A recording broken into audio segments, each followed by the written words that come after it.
everybody. This time around, because we started with some basic garb back with the smock series, I think I really want to continue that, and I decided, what the heck, let's break out the old Medieval Tailor's Assistant again by Sarah Thursfield. I'll make sure to link that down below. But just to continue with this hashtag basic garb, we've done a smock or a chemise. So now it's time, we're gonna make a basic kirtle. So this is a 4-panel kirtle. It doesn't have any godets in it. This is gonna be the first time for me doing a kirtle with no godets. I'm kind of excited to see how that turns out. I'm gonna try to walk you through it step by step. If you have any questions, just feel free to let me know in the comment section below. I guess without further ado, let's just get right into the project. Alrighty, so the first thing that we want to do is to go ahead and lay out and cut out our pattern. The pattern that I'm using here is a mashup between a pattern that I had created in the past for a supportive kirtle, so I know that it fits me, as well as the diagrams in the book to compensate for the loss of the godets. So obviously this dress is a 4-panel, so it does not have those triangular pieces, so we had to create that in the skirt part of the pattern itself. So I'm going to go ahead and cut out 2 backs, 2 fronts, and 2 sleeves.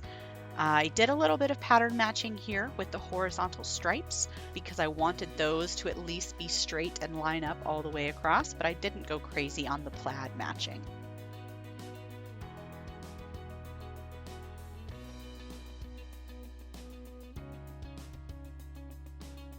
Hello, light.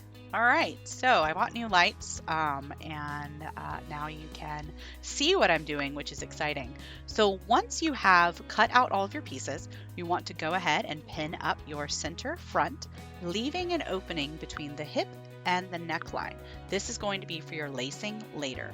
So I pinned together my center front, my center back, and my sleeve seams, and then I went ahead and stitched them up on the sewing machine with a 1/2 inch seam allowance. Once I had stitched those 4 actually seams, because there's 2 sleeves, I pinned and then stitched up the side seams and the shoulder seams. At this point, all the seams in my construction were complete.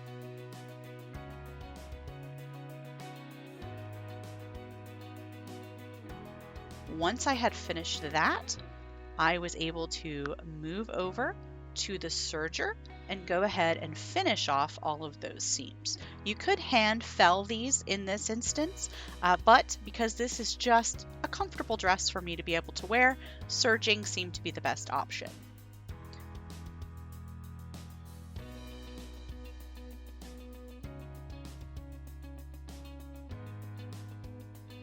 Once you have finished your long seams, however you choose to do that, then you're going to want to go ahead and set in your sleeves. You want to make sure that the seams on the back of the sleeve hit about midway down the shoulder blade on both sides, and make sure that those line up. So once I have pinned in those sleeves, I can go ahead and once again, using my 1/2 inch seam allowance, I can put those or stitch those sleeves on. Once they were sewn on, I was able to do a test fitting on my dress form. I did decide after this to do a fitting on myself as well. But I wanted to see how everything lined up as far as the stripes and such were concerned. So once that was done, I went ahead and serged the armholes. I went ahead and serged my neckline, my wrist hems, and the hem on the bottom of the dress. After that, I have these false eyelets that I can put in for fitting. So I basted these on. This allows me to lace up the dress to make sure that everything fits before I commit to hand sewing all of the eyelets. So once I had put this in, it was ready for a test fitting on myself. And here it is on me. The only problem that I had, if you notice the giant wrinkle, at the top of my rear end or the base of my spine. Call it what you want. I have a very large sway back, so I needed to make a sway back adjustment, which is something that I discovered after putting this on. I was pretty happy with the fit everywhere else, but that wrinkle in the back had to go.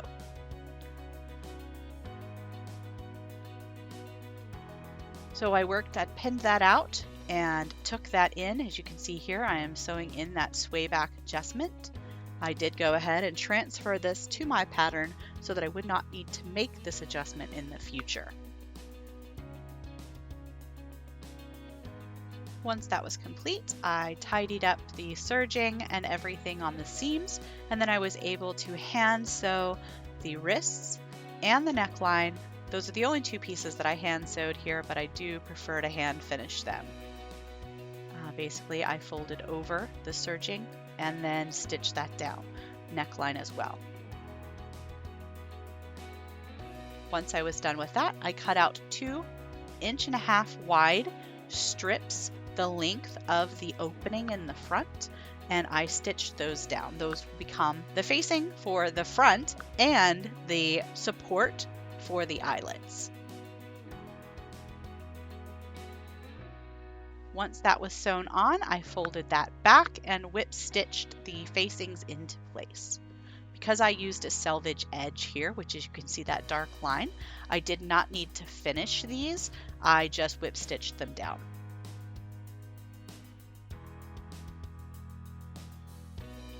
Once those were whip stitched into place, I was able to go ahead and mark out my spiral lacing points or marks for where my eyelets were going to go. The diagram on the screen there is the spiral lacing setup.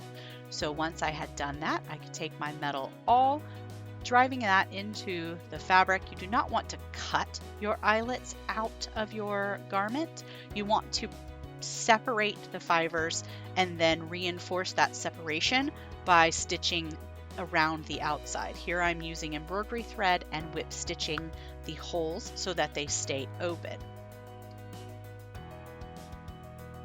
I do run my eyelet stitching as one thread or one string from one eyelet to the next. I run it up through the back just to add additional support, and I don't have to have a dozen knots that can come loose.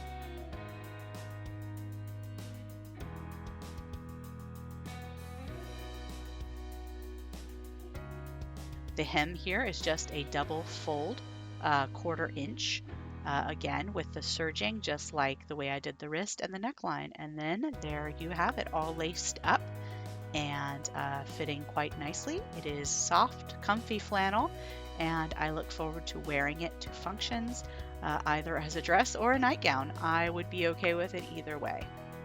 Thank you so much for watching. If you enjoyed this video, please go ahead and give it a thumbs up.